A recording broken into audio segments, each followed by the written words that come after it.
Hello my beautiful souls, कैसे हैं आप लोग। उम्मीद है आप लोग बहुत अच्छे होंगे और अच्छे ही रहें। ठीक है। और आज मैं अपने चैनल पे आप लोगों का स्वागत करता हूं। जितने भी मेरे पुराने और नए सब्सक्राइबर हैं, आप लोगों का तहे दिल से शुक्रगुजार हूं मैं और आभारी हूं। और आप लोगों का तहे दिल से धन्यवाद है। और आज मैं स्टेजेस बताऊंगा कि कितने स्टेज होते हैं ट्विन फ्लेम जर्नी में, क्या क्या स्टेज होते हैं। उसका पार्ट 1 आज मैं लेके आया हूँ, जिसमें से स्टेज 1 जो है उसको मैं आज बता दूंगा आप लोगों को पूरा, कि स्टेज 1 क्या होता है। ठीक है। तो देखिए, ट्विन फ्लेम जर्नी जो है, इसमें स्टेज 1 जो होता है, तो फर्स्ट स्टेज इसमें क्या होता है ना, कि खालीपन सा लगता है। जैसे बचपन से ही ये स्टेज स्टार्ट रहता है, स्टार्टिंग से बचपन से ही ये स्टेज स्टार्ट रहता है। जैसे खालीपन सा लगता है, क्या क्या चाहिए, कुछ मतलब अजीब टाइप सा लगेगा आपको कि जैसे क्या चाहिए क्या नहीं चाहिए, इसके बारे में आप एनी टाइम मतलब अपने आप को अजब टाइप से फील करते रहेंगे, असहाय टाइप का महसूस करेंगे आप।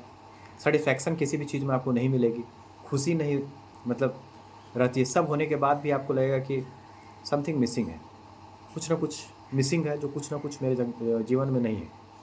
और हमेशा आपको लगेगा कि एकदम समथिंग मिसिंग वाली एनर्जी में आप रहिएगा, ये आप जान लीजिए, समझे। और अ, कभी भी आपको सेटिस्फेक्शन की बात तो दूर रहे, आप हमेशा लगेगा कि कुछ सब कुछ है लेकिन एक चीज़ मिस है, कुछ तो मिस है, ऐसा आपको हमेशा लगते रहेगा। देखिए, बचपन में भी क्या होता है, जो ट्विन्स होते हैं उनको बहुत सारी चीज़ों को झेलना पड़ता है, बहुत सारी चीज़ों को सामना करना पड़ता है। वो सब डिवाइन का प्लान ही होता है, जिसके कारण ताकि आप थोड़ा सा मजबूत बन सकें, ताकि आप मदर अर्थ को सर्व कर सकें और अपने थिंकिंग पैटर्न को चेंज कर सकें, अपना माइंड को मजबूत कर सकें। इसलिए आपको ये सभी चीज़ें होती हैं। रोक टोक जो होता है ना, बचपन में देखिए घर में भी आप जितने भी ट्विन्स होते हैं, जिन्हें डीएफ और डीएम होते हैं, उनको घर में भी रोक टोक वगैरह का सामना करना ही पड़ता है। गाली गलौज, मार पीट एटसेट्रा, ये सब जितना भी चीज़ है, ये सब मतलब घर से ही स्टार्ट होता है। घर में भी उनको मतलब अगर कहीं नहीं जाता है तो गाली गलौज घर में दिया जाएगा, या फिर रोक टोक किया जाएगा आपको हर चीज़ में, या फिर बोलेगा कि तुम ये सब छोड़ दो, तुम मत करो, हम लोग कर लेंगे ऐसा। तो इस प्रकार से उसको हमेशा नेगलेक्ट किया जाता है, हमेशा बचपन से ही ऐसा आपको लगेगा। उसके बाद देखिएगा, नीचा दिखाना, टांग खींचना, डांटना एटसेट्रा, ये सब बहुत ज़्यादा डीएफ के साथ या डीएम के साथ होता है।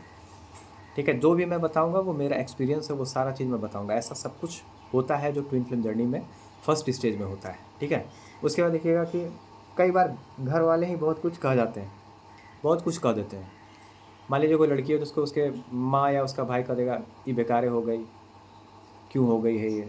ठीक है। इससे बढ़िया बिन बेटी का रहते या बिन बेटा का रहते, इस प्रकार से भी कहा जाता है।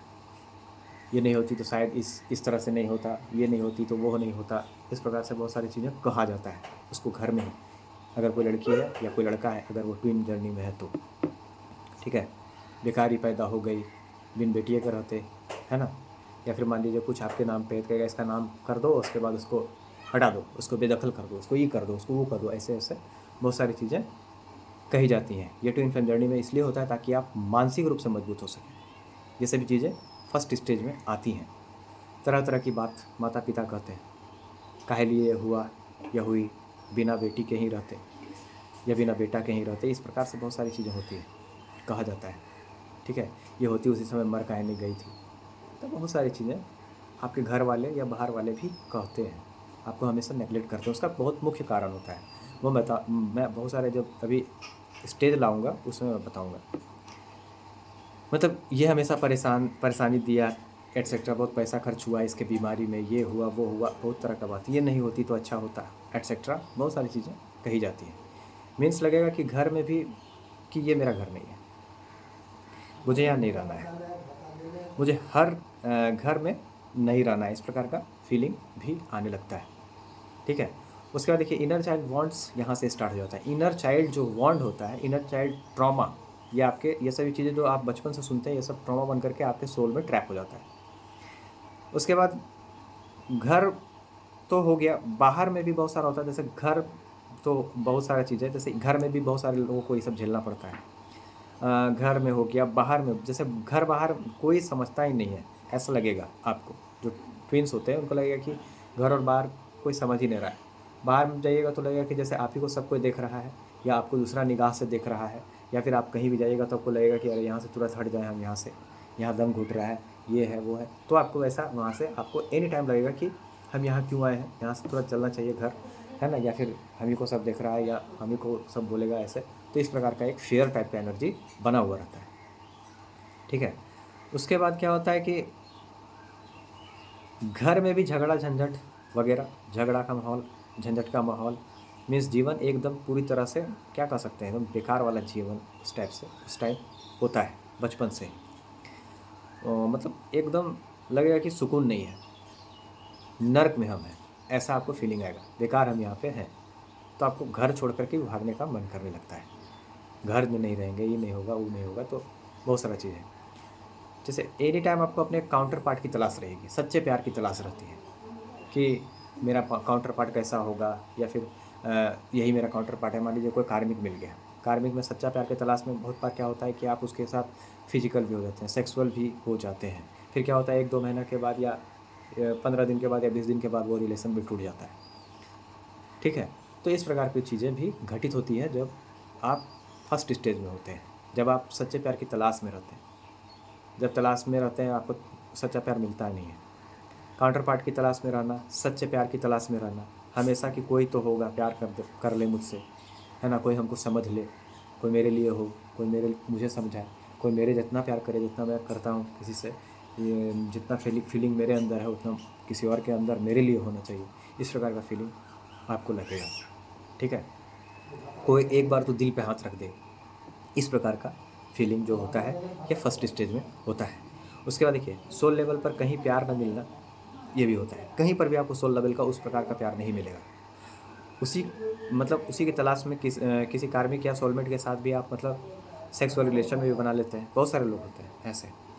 उसके बाद क्या होता है, कुछ दिन के बाद वो भी छूट जाता है। उसके बाद फिर आप सोचते हैं कि ये प्यार व्यार से एकदम मन आपका धीरे धीरे उठने लगता है। ये डीएम डीएफ दोनों के साथ होता है। ऐसा नहीं है कि केवल डीएफ के साथ होता है, डीएफ के साथ, डीएम डीएफ दोनों के साथ ये सब चीज़ें घटित होती हैं। समझे। तो ये सभी चीज़ें क्या है, ये कि सब फर्स्ट स्टेज में आता है। यानी डीएफ आप पूरा अपने कार्मिक जितने भी अकाउंट्स होते हैं, जितने भी कार्मिक अकाउंट्स होते हैं वो सब क्लियर करके अपने काउंटर पार्ट जो आपका डीएम होता है उसके लिए तैयार हो जाते हैं आप यहाँ पे। उसके बाद आपको अपने सोल जो आपका जो काउंटर पार्ट है, जो डीएम है, उससे मिलाया जाता है। वहाँ से आप अपने डीएम के साथ मिलते हैं, फिर बबल फेज स्टार्ट होता है। वहाँ से आपका फिर जर्नी सेकंड स्टेज तक पहुँचता है। तो ये फर्स्ट स्टेज में क्या क्या होता है कि यानी आप अपना पूरा जितना भी कार्मिक बैगेज होता है जो डीएफ का होता है वो पूरी तरह से वो ख़त्म करने के बाद इसमें डिवाइन इंटरवेंशन भी होता है। आपको मैं बता देता हूँ कि बहुत सारा चीज़ ऐसा होता है कि आप चाह करके भी वो आप सोचिएगा कि मैं चाह रहा हूँ फिर भी नहीं कर पा रहा हूँ, यानी कि आपको कोई ना कोई रोक रहा है। आपको लगेगा कि मैं लेजी हूँ या ये हूँ, नहीं। यहाँ डिवाइन इंटरवेंशन होता है। आपको जहाँ जाना होता है आप वहाँ जाते ही हैं। जिसके साथ जितना समय बिताना होता है, जिसका कार्मिक अकाउंट जितना होता है उतना मतलब एक डीएफ पूरा करती ही है। तो उसके लिए सेम और गिल्ट की एनर्जी से बाहर आपको निकलना अति आवश्यक है। आप बस इतना जान लीजिए कि आपको कभी कभी डिवाइन इंटरवेंशन के स्टेज में आपको डाल दिया जाता है। उसके बाद आपको क्या कहते हैं उसको, हर्मिट मोड में भी डाल दिया जाता है। तो बहुत सारी चीज़ें हैं जिसको कि ये समझना अति आवश्यक होता है। तो देखिए फर्स्ट स्टेज में बहुत सारी चीज़ें हैं जो मैं आज कुछ क्लियर कर पाया हूँ, जो मेरे एक्सपीरियंस में था। ठीक है। और भी बहुत सारी चीज़ है जो मैं स्टेज 1 स्टेज 2 करके बताते जाऊँगा। ठीक है ना। तो चलिए धन्यवाद, थैंक यू वेरी मच आप सबों का। नेक्स्ट स्टेज के साथ, नेक्स्ट टॉपिक के साथ फिर मिलूँगा, है ना। अभी मैं इसमें पूरा 8 स्टेज जितना भी होता है सारा स्टेज मैं बताऊँगा।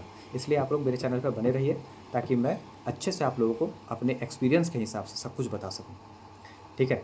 चलिए धन्यवाद, थैंक यू वेरी मच। 9 बजे जो मेरा सेशन होता है उसमें ज़्यादा से ज़्यादा आप लोग जुड़िए ताकि बहुत सारे क्वेश्चंस का समाधान आपका उसमें हो सके। ठीक है। और आफ्टर 22 मई मैं 5 बजे सुबह में इनर वर्क का क्लास करवाने वाला हूँ।